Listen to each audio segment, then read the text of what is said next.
Welcome to another episode of Metaverse Studio, brought to you by Phygtl, an AR Web3 platform that lets brands create immersive experiences for their users, unlocking a new dimension.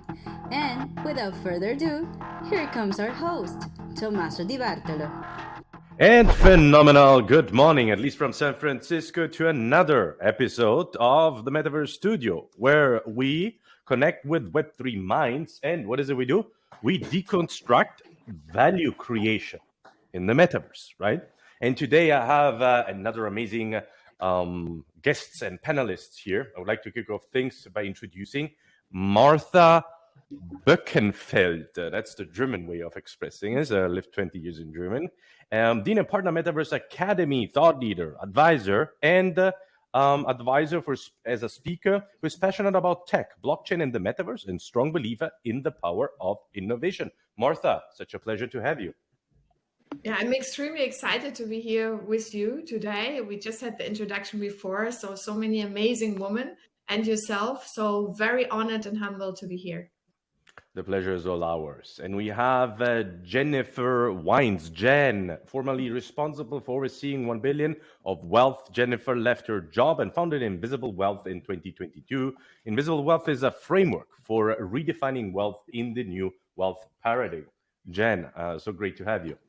Such a pleasure to be here. Really looking forward to this. Thank you. The pleasure is all ours. And Alanna Roazzi-Laforet. Alanna is Publisher and Chief Revenue Officer of Decrypt. She's formerly the head of digital sales at Condé Nast and one of the founders of AdToken. Alanna, so great to have you again. How are you? Hello from Los Angeles. Thank you so much for having me again, Tommaso. I'm excited to dig in with all these wonderful women.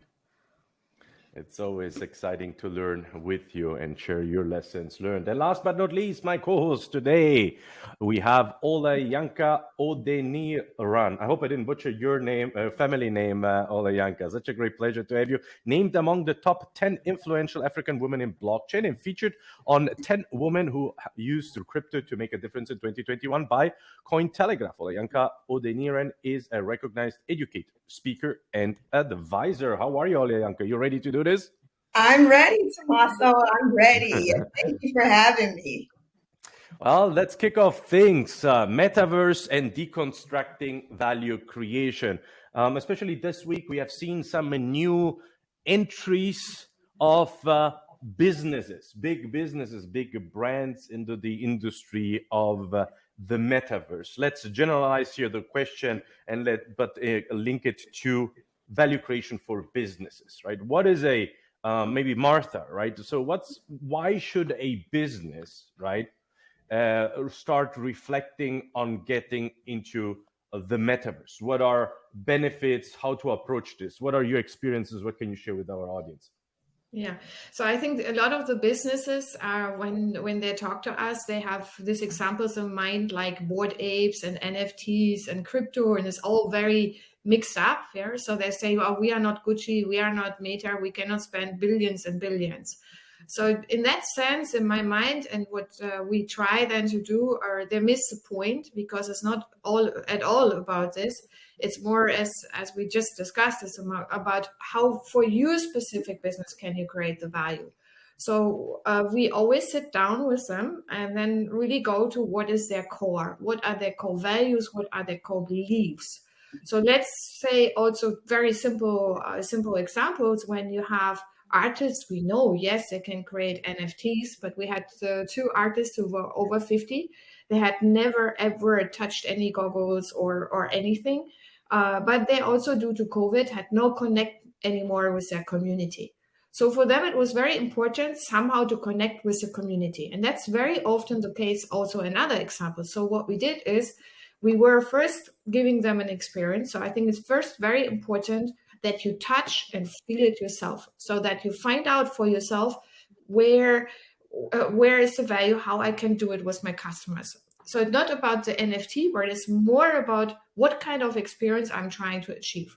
So finally, they got these experiences, and they were so natural because they were not even thinking about what they were doing when we were doing workshops with them in terms of taking them to different worlds, also to figure out there is not one fits all. So is it Decentraland, is it Sandbox, or what we use quite often, spatial? What's the access point? How do they get their community, maybe also next generation, into it? And then together with them, we created something in spatial. So for me, the co-creation with the client is not so much about the technical development, but how do they feel themselves? And they absolutely love it. So we call it Meta Gallery. Just opened it last week, also with an event, which is quite often the case, a Phygtl event.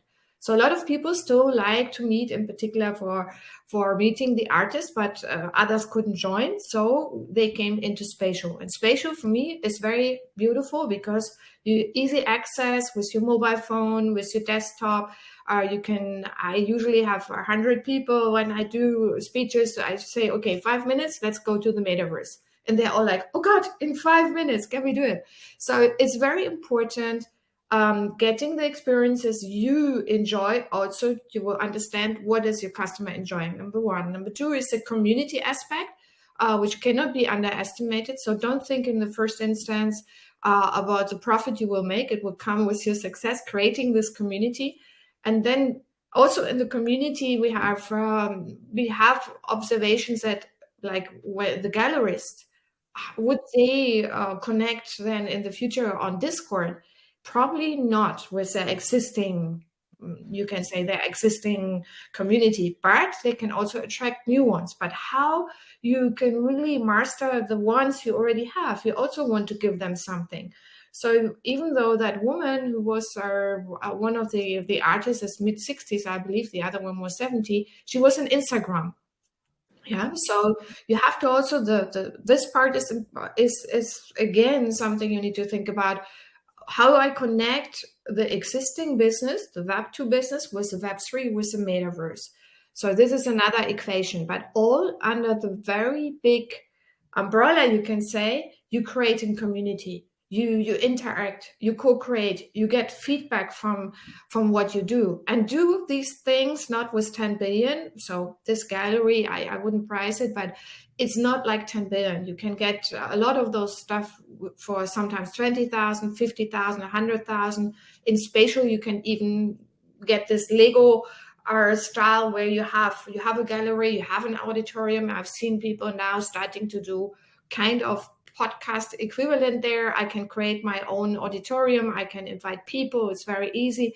So also this I love about the tools we have right now. We can all be creators, but we also should think about what's a creation for. And as we have learned from neuroscience, I think it's an important part that you can live without food in for a certain time. You can live without water, but you cannot live without community. So the network, so learning from each other, and with that you actually shape the society, because everything will change. So that's part of the equation. The second example, I think the other example very important, is healthcare for me. But I leave also the others to say something so that I'm not taking all the time. Healthcare is, I think, the most amazing we have, and we can use for virtual worlds. Start with learning from surgeons who learn together in classes, who can test and try things on digital twins rather than dead bodies. It's very intriguing. Alanna, what kind of use cases have you seen that you would say are eventually beyond the experimentation phase? Still getting past the dead bodies comment. That makes sense. So we come at it from the entertainment side. It's funny that you use spatial, Martha. We also use spatial. And the reason why we use spatial currently, at least, is that the graphics are just so much better on the render. The issue with a lot of these platforms is that it looks like The Sims circa 1990, which isn't a good look for a corporate activation. I know things are getting better, so we'll see. And also the way to access with your mobile phone. You mentioned Instagram. I think Instagram's ripe for some sort of transformation there as well, because it's so accessible. So we'll see what Meta does. But, I feel like that is probably the next frontier of what the metaverse would look like, despite what they're building. But but we did a movie premiere in Spatial for GameStop Rise of the Players, which came from Wall Street Bets, the whole story of the GameStop, and all the people in finance know this story very well. The pumping of GameStop and AMC, documentary with all of the investors kind of talking about what they did and their perspectives and just the story of how that came to be. And we did it in Lamborghinis, virtual Lamborghinis on the moon, because why not?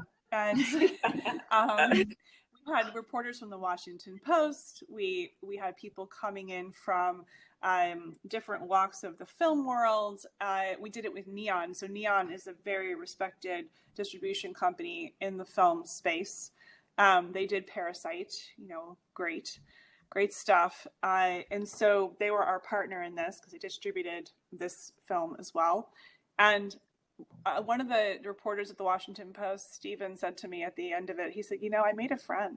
I talked to people, because in Spatial, you can actually sit in your avatar and you can have a conversation with someone, which is very different than a lot of these virtual events where you're there, but you don't talk to people very much. We did a dance party. Again, we're very much entertainment focused. We do a lot of events. So Ethereal is one of the larger consensus events. And before we spun out of consensus, I adopted Ethereal as my own. And it was during COVID. So obviously during COVID, you cannot have a dance party. It was not happening. So we had DJs, Maggie Love DJ'd, she's amazing. And we did it in Decentraland and Crypto Yeah, Voxels. we did the same in Decentraland, also a party with capes made variables for the audience. And what I found unbelievable was that we had 100 clients for a product launch, and they were, I would say, between 40 and 60. Yeah. But they enjoyed the experience again so much, just dancing and having the live DJ or who's usually the guitar. They loved it. I wouldn't knock it, right?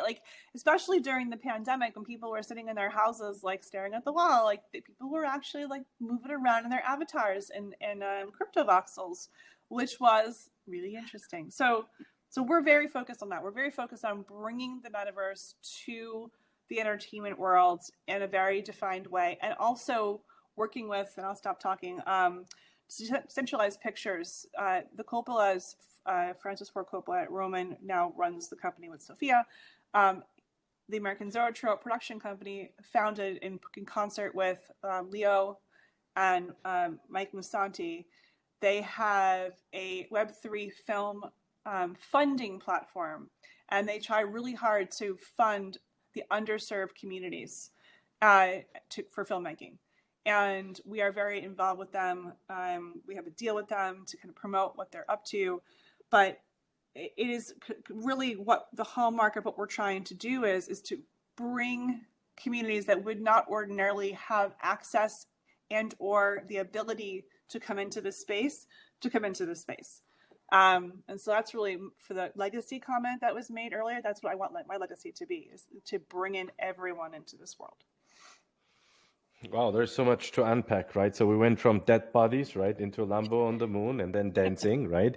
I'm really curious now, Jen. Oh my God, Jen, how can you top that? It's really tough. It's really, really tough. So yeah, I mean, I think there's a lot of conversation, what I'm hearing and putting together here, particularly Martha, with your conversation as it relates to businesses, right, and their beliefs and their values.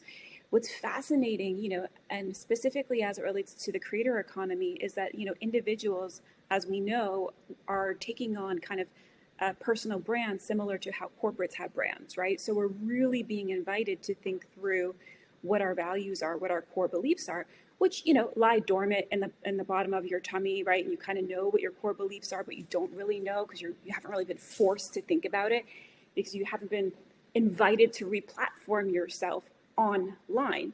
But I think that that's a really crucial, important, and fascinating thought experiment that we're all going through right now, kind of thinking through how do we reconceptualize value, right? And I think that happens at an abstraction and then ultimately distills down to action, right? There's a reason why, Martha, for example, myself, And Alanna, it sounds like you've had a really fascinating run thus far. We keep on reimagining ourselves because our values and our interests change. And so, the fact that information these days is what, doubling at 12 times, that's an IBM stat. The amount of information that we have at our fingertips and what we're pegged to do with it, how we're orienting ourselves in the world, is really fascinating going forward, particularly as you see sub-economies. And again, I'm answering this question through the lens of private wealth management, investment, and also content creation. But it's fascinating to see how we're expanding upon, we're double tapping on the concept of wealth, and therefore we're double tapping and expanding upon the concept of value. And with Web3 being kind of this internet of value, able to exchange value at warp speed, just the same as Web2 allowed us to exchange information at warp speed, it really calls, us all to kind of rethink what we value. And maybe that's Lambos on the moon, maybe it's not dead bodies, but something for everyone. This podcast is powered by Phygtl, with a special guest from Women of the Future. To Metaverse. Yeah, I think this has been fantastic. You guys have hit it on the mark with a lot of the inputs that you provided. So with Web3 being such I guess, the focal point right now for everyone that we're moving towards, and now we're starting to see a lot more marketing towards Web3, towards the Metaverse actually as well. I know every day now I see, I'm not going to name the name, but I see a certain Metaverse company providing the concept of what the metaverse could be like for a lot of people. And for corporations, they're also finding themselves that they need to jump into the metaverse as well. I see a lot of banks who are actually trying to start their own virtual banks in the metaverse. And I thought that was an interesting concept because it's now touching the next generation, right? And so I want to know, what is your thought process on reaching that next generation of metaverse goers or Web3 enthusiasts who are coming up behind us? We have to be careful, right, to reach them, because the next generation that's coming into our consumer world, they are very savvy on many fronts. They are very savvy on their privacy. They are very savvy on their rights. They are very savvy on what it means to be a digital citizen. And so, having run advertising standards, I feel responsible in many ways for some of the things that the media companies have done of yore, things like pixeling and retargeting and really annoying practices to reach audiences. That hopefully, I'm committed to stopping all of that. That needs to change, because the consumers that are coming into the space now, Web3 or not, because it all really ties together. It doesn't really matter where you're living. If it's virtual, IRL, you're still creating a marketing message for someone or something. Bots are also interesting to market to. The rules are changing. So I think to answer that question, it is, what is that manifesto that marketers need to follow now to speak to consumers, and what is that agreement between consumer and brand where there's respect on both sides? Because the before times of just spamming people with ads is over. So that's still being worked on. I mean, things like activations, virtual activations are interesting because you have to go to them, right? You're not like hit in the face with it. You're invited, you go, you learn, you're given hopefully something free, like an NFT or something, POAP or something, and that is an enjoyable experience. So I think focusing on you delight. mentioned so many points in one go. Yeah. So to the next generation, they are already in virtual worlds, yeah, as we know from gaming. So they are far more advanced than anything we can imagine. So for me, also from a brand point of view, these are your most demanding consumers. Yeah. So it's so incredible. So we have one RFP now out there where we're trying there was a question, not as simple, let's build a Nike land in Roblox, but more around I want children education at a very young stage. Where should we do it? Yeah, obviously Roblox is one of the equations you have to think about, but they are used to it. They do celebration of birthday parties, they interact, they are on Reddit, they are everywhere. And are all the brand communication people, marketing people, developers on Reddit and the like, do they have experience? Very limited. Yeah. So you also need experts who help you. And you mentioned banking. I don't think that JP Morgan's branch in the metaverse is incredible.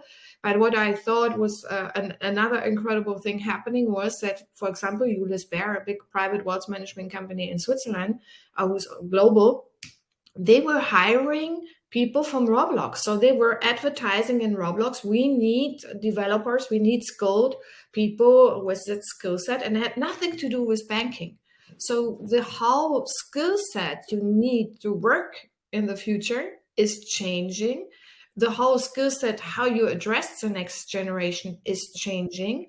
And then Alanna mentioned values in the metaverse, law in the metaverse. If you kill an avatar, if you destroy him, is that murder? All this kind of discussions. Sorry, I always have this death topic apparently coming to me. I love it. So I don't know why, but I was recently reading about this, about all the Keep legal. on killing it, Martha. You're right. What a life. But I'm a very positive person. That's probably why. And people are asking me, can you tell us about the bad side? Yeah, every conference I go to, I'm not talking about the bad side because I know the banking people who sit there are anyway very, very into risk. Yeah, so risk is not the challenge for them. What the challenge for them is to understand, what is it? Can I touch it? Can I feel it? What does it mean? Yeah.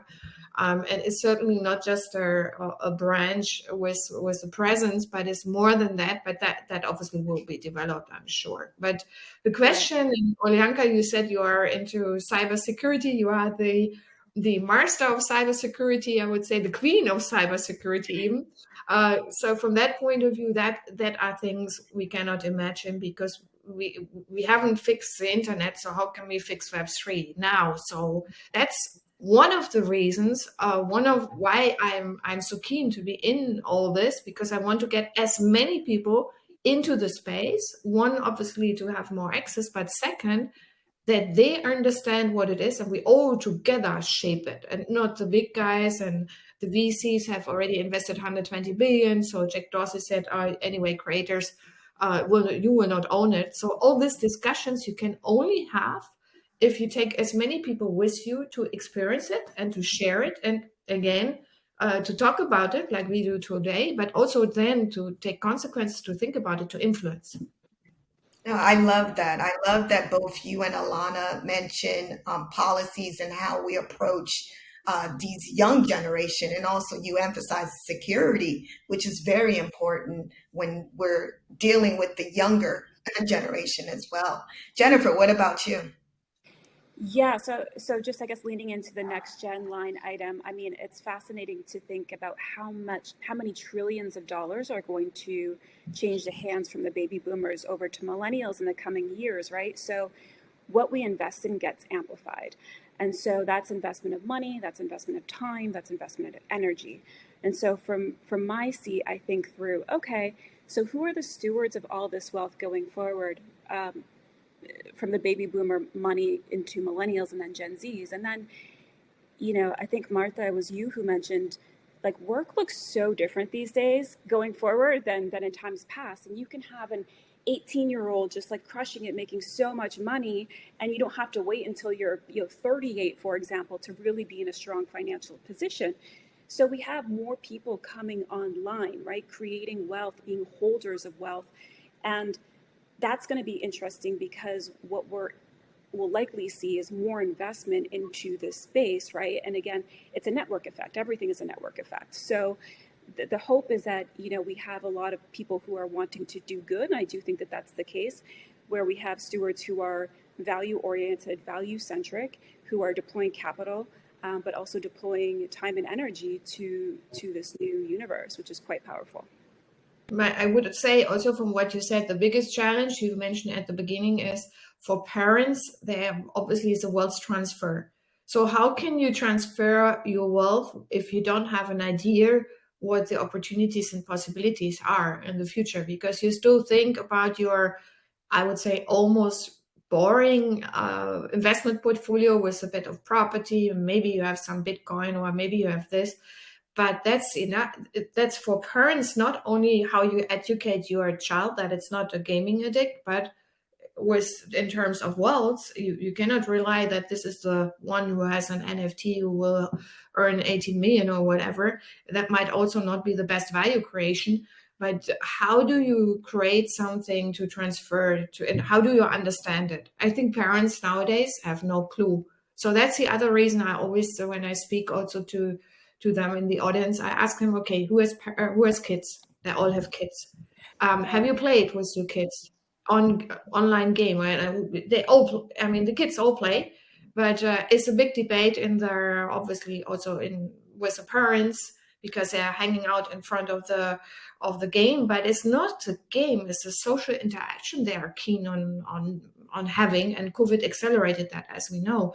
But when I take away one of my nephews is 17, when I say, "Oh, let's go," he said, "Yeah, but I can't go now. I'm in the middle of a conversation with someone from New York." Yeah, no, it's So true. don't take my friends away. Don't take my game away. Yeah. And this is so difficult, because what values also you want to give them when managing this new connections they have all over the world, which are super exciting on one hand, but how do you make sure they touch base so they're still kids aren't dating, like so we won't go off too much into this. It's a whole other topic, but like I have an 18-year-old stepson. He just went to college and he makes money in gaming, right? He makes thousands of dollars just selling equipment or tournaments, and so they're creating their own economy, right? And so my 10-year-old bought Dogecoin. She has a wallet. She has a crypto investment portfolio.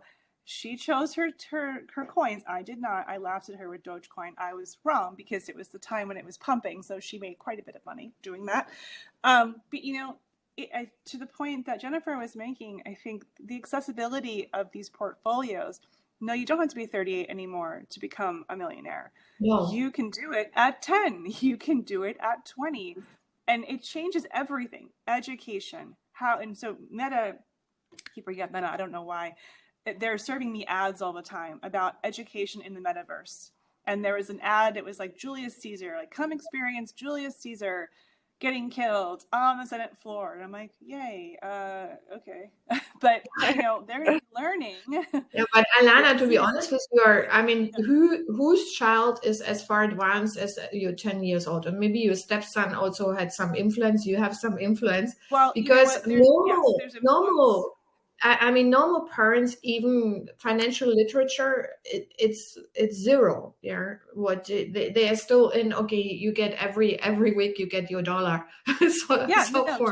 For your money. And there's a big campaign against all of this too, right? Like the banks, unfortunately, now they're not, but they were waging this and IBM did this too for advertising against tokens. They were pitching heavily against crypto. And so people who, to your point, don't know what this is, are terrified of it now. It's like, one of these Nigerian prince schemes that they think is the same level. They're like, oh my God, don't read that email because it's going to take all your money and put it in something. So to your point, the fear mongering also has stopped a lot of people who don't understand this to come in and test the waters. And that's a problem. Yeah, and that's I mean, I would say start with those who really need it. I wouldn't say the next gen doesn't need it, but it's more start with the ones who are parenting, who are leaders, who are role models. Because from 1 to 7, as we know, they all look for role models, and then they hard copy it. And this is what drives them later as a personality. So you need to make sure that part of the population, which is still quite big, and also the parents. So my mom is 84. So I sent her a lot of stuff, what I do. And she says, okay, I want to have an avatar now. Yeah. So I will create one in spatial with her without MetaMask. So because I'm not always together with her, and I showed her I went to Vogue and had this beautiful dress on. I said, Mom, look, I mean, I can talk to the people in Singapore again, yeah? So to what we discussed also, you can just talk to them, you can be with them, and some were from Milan. So Tommaso, you would have loved this. And the experience there was just amazing. And I had it in front of the desktop and I want to be there as well. And wow, you dress, you know. That's so awesome, Martha. Yeah, so it's exciting. That's really good. That's really, really good. Well, Jennifer, please go ahead. Yeah, no, I was just going to say one stat that sticks out to me is that 10 million people opened brokerage accounts in 2020. Now that's wild, right? So just going back to the kind of social responsibility and the way that we're managing wealth, and should the priority be with informing and educating adults? Should the priority be educating and informing the younger kids? I don't think it's binary, but at the same time, I think there's so much information available, right? And so many people are getting curious and really taking the reins over their financial affairs, which I love to see. So if you take those 10 million brokerage accounts as indication of interest in terms of what people are investing in, and then they start to go down, various investment rabbit holes, which may or may not include Bitcoin, right? Which for me personally opened up this whole arena. We're starting to just expand upon and conceptualize like what value is, right? To go back to a previous point. And even you have like Fidelity, for instance, I don't know if it's still on there right now, but you have like, Metaverse fund, right, that you can invest in. And people are like, oh, what's that? And that's readily available to parents and to kids old enough to have a brokerage account. So it's quite fascinating from an investment standpoint. I think that we're all arming ourselves with this knowledge and this potential that exists at our fingertips. And it's really, really fascinating to see. But totally there's so many people who don't even know what crypto is, and that's fine, right? But there are many shepherds of this movement, this cultural movement, that I think are going to continue to advance in a bright direction. Yeah, but also I think remember banks have the biggest trust, as you said, Jennifer. I mean, because you normally go to your financial advisor, and what we do, which I find really, really cool, that banks come to us for advice for the relationship manager training, because they need to know how an NFT gets created and what a wallet is and so on, but not in just someone comes and says, this is we do a wallet, now we do digital assets. Is do it yourself, just explore it, but you have to have a guide for that, because as you also said, Jennifer, it's overwhelming. You have all the information, but I wouldn't say you have it in a format that you can really comprehend or study it. It's even I think for all of us on the call, sometimes it's so overwhelming that we feel like, oh, where do I bucket this new information into? There is no bucket. So you have to all the time create some new buckets or new stuff in your brain to figure out, okay, where do I position this? Where does it come? There is no existing Lego.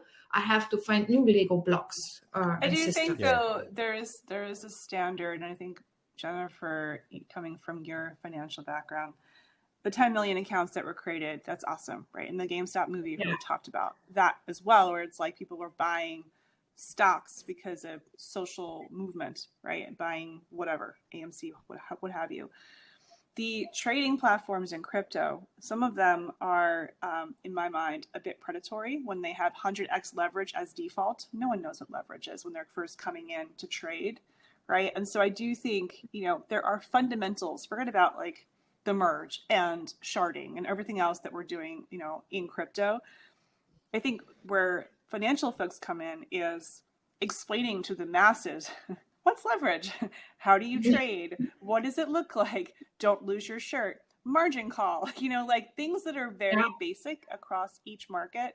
I think that's where the fundamentals need to start. Yeah, and we have 400 trillion in TradeFi, and we have 200 million in DeFi. So this shows you also what the gap is. I'm not pushing people to DeFi exactly to what you both said, to make sure that you know what you're getting into. And we still have a lot of floating hacks and stuff around it, and but it doesn't matter. uncertainty. I feel like yes, but like in Jennifer's world, it's all this. What I'm saying is like, yes, all that stuff happens. Hacks happen in the financial world too, by the way. It's not like, that's totally secure. I know, there's better it's people not. on this It's call. not. Yes, go ahead, Jennifer. Sorry. You're trying to talk. Oh no, I was just laughing and kind of thinking to myself what Olayinka must think about, that point. But I do think, and listen, it might be an aspect of, so if I take a step back and I think about the definition of an accredited investor, right? So the people who are able to access private investment. So, now it's either you check a few boxes as it relates to your net worth, for example, or how much money you make in the consecutive couple of years, or what your knowledge base is. And so that's your barrier to entry, right? Is how much knowledge you have as it relates to investing.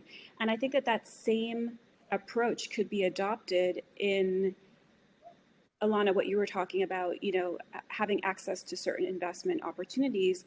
If there was a platform that had a gamification or some way to prove that you have spent the time to self-teach, on these topics, and that you're well equipped to make these decisions on your own, that could be an interesting way to manage and kind of prevent risk that might otherwise be unnecessary. Hey, Jennifer, you give me the perfect line, because we were helping a client. Now we go live. There's a big event on the 4th, Woman Finance app.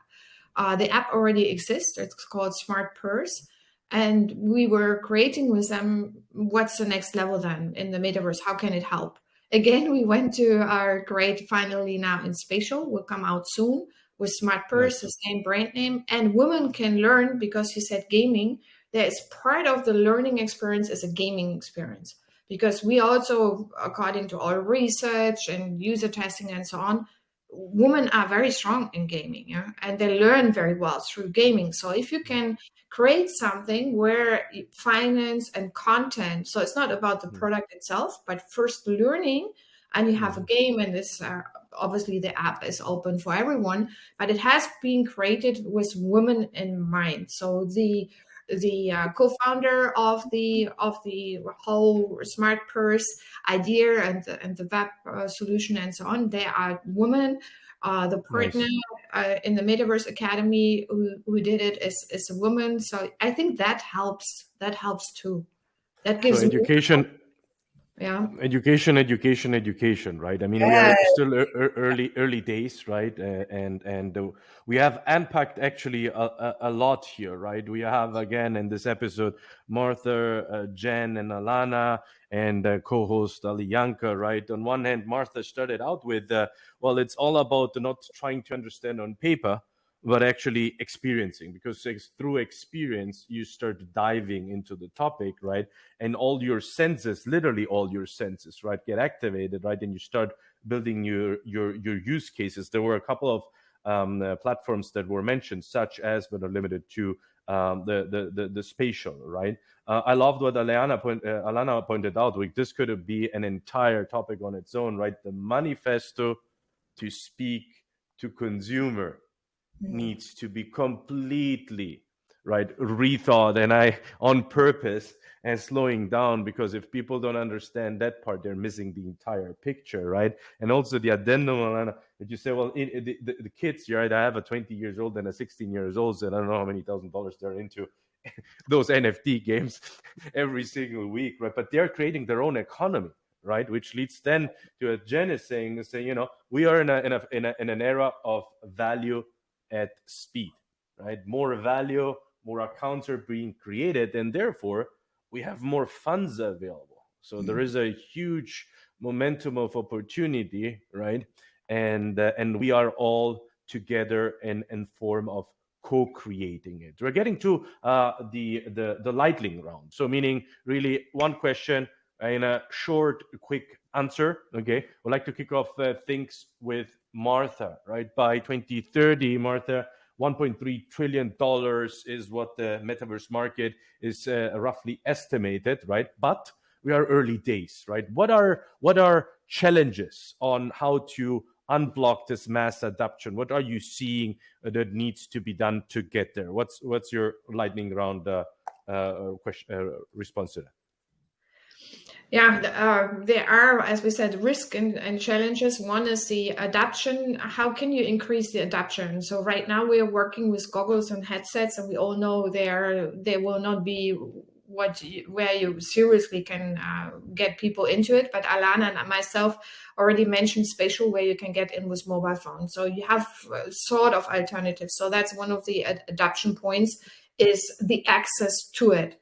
Then how do you get more access, well, more people? Again, we come to my favorite point, is experience sharing. It's education, is not only the bus, and for most of the people is invisible. The metaverse is completely invisible when you go to people on the street. So make it visible, go, and also in healthcare will be one of the very, very lively use cases. People will explore it. They won't think, and they don't have to think about it's this metaverse, it's virtual world. It doesn't matter. It matters how can you create this value. And the other point we also already mentioned, very important, is regulation, how you frame it, how you regulate it, Right. in a reasonable way, because current regulation, and Jennifer coming also with a legal background will agree to that, is not working. So we Right. all need to be engaged as a society, and not only leave it to the company we have mentioned today quite a number of times. Thank you. Thank you. Jen, what do you see as obstacle to get into mass adoption that we need to solve? I think it goes back to, Tommaso, your initial point. It's education, right? And Very making good. things visible, which is funny. My outcoming book is called Invisible Wealth, all the wealth we don't see, but or can't touch, the intangible wealth. But going back to your question, it's bringing visibility to the invisible, and I think everything has compounding effects. So my hope is that this will be easily solved for when you have creators and people coming online and they're sharing their knowledge and information and experience, and we become, people become elegant consumers of that and are able to deploy that information in meaningful ways within their ecosystem. And you just have this expansionary kind of effect where people are able to make money, and people are motivated by money. So the more visibility you can bring to this, the more people that learn about it, the more they make money, and it's just this network effect. So again, education, visibility, and I believe in compounding effect as it relates to getting these things out there. Thank you, Jennifer. Alanna, what's your take? I think that cross-functionality is really important. So building bridges between worlds, to the point of not having one monopoly is really important. Otherwise, you have the same thing over and over again. And to add to that, governance. And governance is going to be different than how our world is governed, because identity is very fluid in the metaverse. You can be anything. You can be a rock. You don't have to be a human. And, I think thinking about that in a very intelligent way is kind of the next conversation to be had. And sci-fi books have already had this conversation quite a number of times. I feel like every time we build something as humans, we build our childhoods and build our childhood stories, thinking about Elon and what he's doing. But, I think that we really, in my mind, I don't want to rebuild what we did here, right? This is fine, but we can be better. And so how can we be better? What does better mean? And I just feel like, yes, we should have mass adoption. Sure, absolutely. Everyone should be allowed to be in this world in the easiest way possible, mostly through, I guess, your phone, because your phone is what everybody, for the most part around the world, has a phone, and differing levels of types of phones, obviously. So, that's a whole other conversation. But, what does it mean to be in these worlds? And yes, there should be accessibility, but there also should be accountability, and a knowledge of what is expected of an entity that comes into these worlds. And I think Yeah, if we just have one final remark, because you also, Alanna, was great. It is not so much about, as you just said, being in this world and having access, but what does it mean? So how can you make how can you use it so you create something which is better and which makes the real world better? Because we don't want people go Oasis Ready Player One. We want the virtual world to help us in the real world. That should be our target. That's the best segue to wrap up also this episode. We had Alanna at Decrypt, Jennifer Wines, Invisible Wealth, and Martha Boeckenfeld, Metaverse Academy. And this would not have been possible without Olayinka. Thank you so much for having and sharing this time with us, with the audience. And as always, like to say, I'll meet you in the Metaverse. Bye. Thank you, Thank Tom. you. Bye, everybody. Guys, take care. Thank you so much for watching our podcast. Stay tuned on our social media network and see you in the metaverse.